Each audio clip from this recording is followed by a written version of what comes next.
Assalamualaikum warahmatullahi wabarakatuh. Nama saya Anggil Farid Hami, kelas 11 IPA 1, absen 7.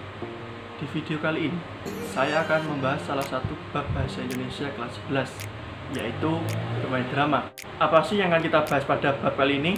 Yang pertama, ada pengertian, ciri, unsur, struktur, kebahasaan, aspek, bentuk, dan teknik.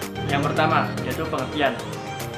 Saya akan menjelaskan pengertian drama berdasarkan yang pertama KBBI secara umum, Moulton, Balthazar, Budianta, dan Wildan. Yang pertama yaitu drama menurut KBBI. Pengertiannya adalah drama yaitu cerita atau kisah yang menggambarkan kehidupan dan watak melalui tingkah laku acting atau dialog yang dipentaskan. Secara umum, drama adalah genre sastra yang menggambarkan gerak kehidupan manusia. Menurut Moulton, drama adalah kisah hidup digambarkan dalam bentuk gerak. Yang berikutnya yaitu menurut Balthazar. Menurut Balthazar, drama adalah seni yang menggambarkan alam dan sifat manusia dalam gerakan. Menurut Budianta, drama adalah genre sastra yang menunjukkan penampilan fisik secara lisan setiap percakapan atau dialog antara pemimpin di sana. Menurut Wildan, drama adalah komposisi berdasarkan beberapa cabang seni, yaitu dibagi menjadi dua. Yang pertama dalam bentuk teks tertulis dan yang kedua dalam bentuk yang dipentaskan. Yang selanjutnya yaitu ciri-ciri drama. Ciri-ciri drama yang pertama yaitu semua dialog pada teks drama tidak menggunakan tanda petik. Seperti yang kita tahu, biasanya tanda petik digunakan untuk memisahkan kalimat langsung dan tidak. Sedangkan pada teks drama ini, semua cerita berbentuk dialog atau percakapan langsung antara satu tokoh dengan tokoh yang lain. Otomatis, tidak perlu lagi menggunakan tanda petik untuk membedakan mana yang kalimat langsung dan tidak. Karena dalam teks drama ini, kalimat langsung atau kalimat yang diucapkan oleh tokoh ditandai dengan adanya tanda titik dua pada akhir nama tokoh. Ciri-ciri berikutnya yaitu pada drama harus ada konflik. Tidak mungkin seluruh alur cerita pada drama tidak memiliki konflik atau klimaks. Ciri berikutnya yaitu drama harus dilakonkan. Kemudian drama tidak boleh lebih dari 3 jam. Pada teks drama tidak ada ulangan, atau pada drama tidak boleh suatu kejadian atau percakapan diulangi lagi. Kemudian unsur-unsur. Pada drama terdapat 5 jenis unsur. Yang pertama yaitu latar, yang kedua penokohan, yang ketiga dialog, yang keempat tema, dan yang kelima adalah pesan. Yang akan kita bahas pertama yaitu latar. Latar adalah keterangan mengenai waktu, tempat, dan suasana. Oleh karena itu latar dibagi menjadi 3. Yang pertama yaitu latar tempat. Latar tempat adalah penggambaran tempat suatu kejadian di dalam naskah drama. Seperti contoh, ada suatu teks drama menceritakan seorang gadis kecil yang tinggal bersama neneknya. Ia tinggal di suatu desa terpencil di kaki gunung. Suatu desa terpencil di kaki gunung adalah suatu latar tempat naskah drama tersebut. Dan juga berbagai tempat lainnya, misalkan seorang anak tadi dan neneknya pergi ke sebuah pasar. Pasar adalah latar tempat drama tersebut. Yang kedua yaitu latar waktu. Latar waktu adalah penggambaran waktu kejadian di dalam naskah drama. Contohnya adalah terdapat 2 anak yang berbincang-bincang di tengah malam. Di tengah malam merupakan latar waktu dari naskah drama. Yang ketiga yaitu latar budaya atau suasana. Latar budaya atau suasana adalah penggambaran suasana atau budaya yang melatar belakangi suatu adegan atau peristiwa dalam naskah drama. Misalnya, pada suatu naskah drama terdapat budaya-budaya Jawa, budaya Betawi, budaya adat Madura, atau yang lainnya. Unsur berikutnya yaitu penokohan.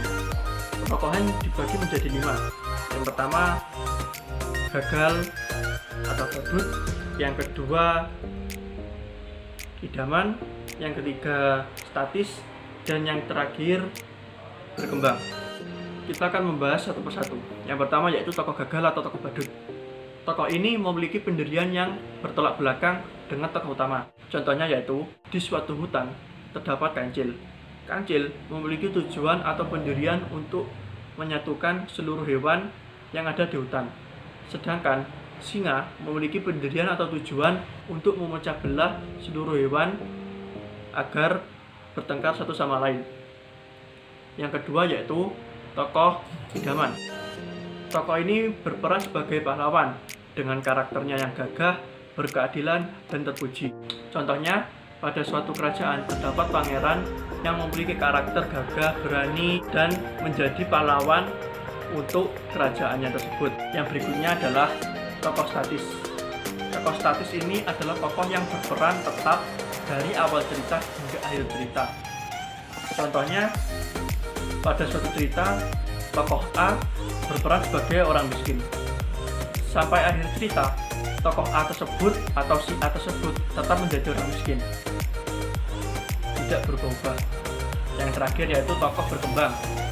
Tokoh berkembang ini bertolak belakang dengan tokoh statis, atau tokoh berkembang ini memiliki perubahan yang drastis dari awal cerita hingga akhir. Misalnya si B yang di awal kisah menjadi orang kaya dan di akhir kisah menjadi orang miskin. Unsur berikutnya yaitu dialog. Pada dialog ini harus memenuhi 2 tuntutan. Yang pertama yaitu dialog harus menunjang gerak laku tokohnya. Tidak mungkin gerak atau tingkah laku tokoh tidak sesuai dengan kalimat yang diucapkan. Dan tuntutan yang kedua yaitu dialog yang dipintaskan harus lebih tajam dan tertib daripada ujaran sehari-hari. Unsur berikutnya yaitu tema. Tema adalah gagasan yang menjalin struktur isi teks drama. Tema menyangkut semua permasalahan, baik berupa masalah kemanusiaan, kekuasaan, kecemburuan, dan sebagainya. Pada tema ini, penonton harus menyimak dengan baik dari awal cerita hingga akhir agar dapat menyimpulkan tema apa yang terdapat pada suatu drama. Unsur yang terakhir yaitu pesan atau amanat. Pesan atau amanat merupakan ajaran moral yang ditunjukkan penulis pada pembaca secara tertulis maupun tersirat. Untuk tertulis, biasanya amanat ini berada pada akhir suatu drama yang langsung dibacakan oleh dalang atau tokoh-tokoh tertentu. Jadi, untuk penonton tidak perlu menafsirkan sendiri apakah pesan moral yang terdapat pada suatu drama. Untuk yang tersirat, biasanya penonton harus memahami sendiri pesan apa yang terkandung dalam suatu drama. Selanjutnya kita akan membahas struktur dari drama. Struktur dari drama ini dibagi menjadi 3. Yang pertama yaitu prolog. Prolog adalah kata-kata pembuka, pengantar, atau bahkan latar belakang peristiwa yang akan terjadi di suatu drama. Biasanya prolog ini disampaikan oleh dalang atau tokoh-tokoh yang lain. Yang kedua yaitu dialog. Dialog dibagi menjadi 3. Orientasi, komplikasi, dan resolusi. Orientasi sendiri berisi tentang pengenalan tokoh-tokoh, tempat, atau suasana yang akan terjadi pada suatu drama. Bahkan biasanya pada orientasi ini akan disampaikan konflik yang akan dikembangkan.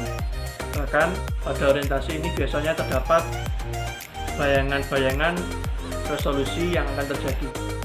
Yang kedua yaitu komplikasi. Komplikasi adalah bagian tengah dari suatu cerita. Biasanya pada komplikasi ini terjadi pengembangan suatu konflik yang bermula dari orientasi tadi. Bagian dialog yang terakhir yaitu resolusi. Resolusi ini berisi pemecahan masalah dari suatu konflik yang ada dalam suatu drama. Hendaknya resolusi ini muncul secara logis dari apa yang telah didahulunya pada komplikasi. Struktur yang terakhir yaitu epilog. Epilog adalah bagian penutup yang berisi simpulan dan amanat tentang keseluruhan isi cerita. Dan epilog ini biasanya disampaikan oleh dalang atau tokoh-tokoh. Yang selanjutnya kita akan membahas bentuk-bentuk drama. Drama dibagi menjadi 5. Yang pertama berdasarkan bentuk sastra. Yang kedua berdasarkan sajian isi. Yang ketiga kuantitas cakap. Yang keempat pengaruh unsur seni. Dan yang kelima bentuk-bentuk lain. Yang pertama berdasarkan bentuk sastra. Dalam hal ini dibagi lagi menjadi 2, yaitu drama puisi dan drama prosa. Drama puisi adalah drama yang sebagian besar cakapannya disusun dalam bentuk puisi atau menggunakan unsur-unsur puisi. Sedangkan drama prosa adalah drama yang sebagian besar cakapannya berbentuk prosa atau disusun dengan menggunakan unsur-unsur prosa. Yang selanjutnya yaitu berdasarkan sajian isi. Dalam hal ini dibagi lagi menjadi 3, yaitu yang pertama drama tragedi, yang kedua drama komedi, dan yang ketiga drama tragikomedi. Untuk drama tragedi yaitu drama yang menampilkan tokoh-tokoh yang sedih atau muram, yang terlibat pada situasi yang gawat atau tidak menguntungkan. Drama komedi yaitu drama ringan yang bersifat menghibur, meskipun agak menyindir, tapi pada akhirnya drama ini berakhir dengan bahagia. Yang terakhir yaitu drama tragikomedi. Drama tragikomedi adalah drama yang sebenarnya menggunakan alur duka cita, tetapi berakhir dengan bahagia. Untuk yang berikutnya yaitu berdasarkan kuantitas cakapnya. Dalam hal ini dibagi lagi menjadi 3, yaitu yang pertama drama pantomim, yang kedua drama mini kata, dan yang ketiga drama dialog monolog. Yang pertama yaitu drama pantomim adalah, seperti yang kita tahu, pantomim adalah bentuk teater dalam isyarat atau dalam pertunjukan aksinya hanya menggunakan gerak tanpa mengeluarkan kata-kata. Dalam drama pantomim, seluruh pertunjukan aksinya hanya menggunakan gerak tanpa adanya kata-kata yang dikeluarkan oleh para pemain. Yang kedua yaitu drama mini kata. Drama mini kata adalah drama yang menggunakan sedikit sekali kata-kata. Yang ketiga yaitu drama dialog monolog. Drama dialog monolog adalah drama yang banyak sekali menggunakan kata-kata. Yang keempat yaitu berdasarkan pengaruh unsur seni. Dalam hal ini dibagi lagi menjadi 3, yaitu yang pertama opera. Opera adalah drama yang lebih menonjolkan seni suara atau musik. Dan yang kedua yaitu sandra tari. Sandra tari ini yaitu drama yang lebih menonjolkan seni drama atau tarian. Yang ketiga yaitu tablo. Tablo adalah drama tanpa menggunakan gerak dan dialog. Terakhir yaitu bentuk-bentuk lain. Dalam hal ini dibagi lagi menjadi beberapa jenis. Yang pertama yaitu drama absurd. Drama absurd yaitu drama yang sengaja mengabaikan atau melanggar konvensi alur penokohan dan tematik. Yang kedua yaitu drama baca. Drama baca ini hanya cocok untuk dibaca, tidak untuk dipentaskan. Yang ketiga yaitu drama berjuis, yaitu drama yang menceritakan kehidupan kaum bangsawan. Drama ini muncul pada abad ke-18. Yang keempat yaitu drama domestik. Drama domestik adalah drama yang menceritakan kehidupan rakyat biasa. Yang kelima yaitu drama duka. Drama duka yaitu drama yang menggambarkan kejahatan atau peruntuhan tokoh utama. Yang keenam yaitu drama liturgis. Drama liturgis adalah drama yang dalam penampilannya digabung dengan upacara kebaktian yang ada di gereja. Drama ini muncul pada abad pertengahan. Yang selanjutnya yaitu drama satu babak. Drama satu babak ini yaitu drama yang terdiri dari satu babak dan berpusat pada satu tema dengan sejumlah kecil pemeran gaya, latar, dan pengaluran yang ringkas. Yang terakhir yaitu drama rakyat. Drama rakyat adalah drama yang berkembang atau muncul sesuai dengan festival rakyat yang ada. Yang selanjutnya kita akan membahas aspek penilaian dalam drama. Aspek penilaian pada drama ada beberapa. Yang pertama ada penghayatan, yang kedua pelafalan, yang ketiga intonasi, yang keempat mimik, dan yang kelima ada gerak tubuh, yang keenam ada improvisasi. Dalam KBBI, penghayatan adalah pengalaman batin. Jadi pada drama ini semua apa yang dirasakan atau batin pemeran akan dinilai dalam aspek penghayatan. Aspek penghayatan sendiri dinilai dengan rasio sebanyak 20%. Yang kedua yaitu pelafalan. Pelafalan merujuk kepada cara kata diucapkan dalam penggunaan bahasa. Dan dalam drama ini rasio yang digunakan sebesar 20%. Yang ketiga yaitu intonasi. Intonasi adalah tinggi rendahnya nada dalam suatu kalimat. Dalam drama ini rasio yang digunakan dalam penilaian yaitu 15%. Yang selanjutnya adalah mimik. Mimik adalah ekspresi gerak-gerik tubuh untuk menunjukkan emosi suatu pemain. Dalam pementasan drama, mimik dinilai dengan rasio sebesar 15%. Yang keempat ada gestur. Gestur adalah bentuk komunikasi nonverbal dengan menggunakan aksi tubuh yang terlihat mengkomunikasikan pesan-pesan tertentu. Dalam drama ini dinilai dengan rasio sebesar 15%. Yang terakhir ada improvisasi. Improvisasi adalah kemampuan yang ada dalam diri manusia yang memiliki kreativitas dan daya hayalan tinggi, serta memiliki kemampuan spontanitas untuk mengubah suatu karya menjadi lebih indah. Improvisasi ini memiliki rasio penilaian sebesar 15%. Yang selanjutnya kita akan membahas teknik pementasan drama. Teknik pementasan drama ada dua.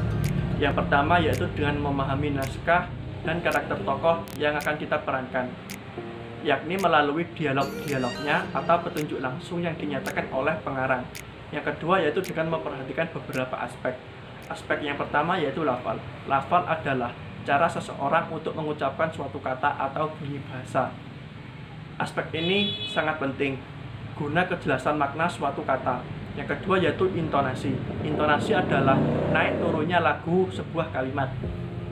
Kalimat tanya, kalimat berita, kalimat perintah tentu memiliki intonasi yang berbeda. Intonasi juga dapat memberikan perbedaan antara kalimat yang menyatakan kegembiraan dan mana kalimat yang menyatakan kesedihan. Yang selanjutnya yaitu nada. Nada adalah kuat lemahnya penurunan kata dalam sebuah kalimat.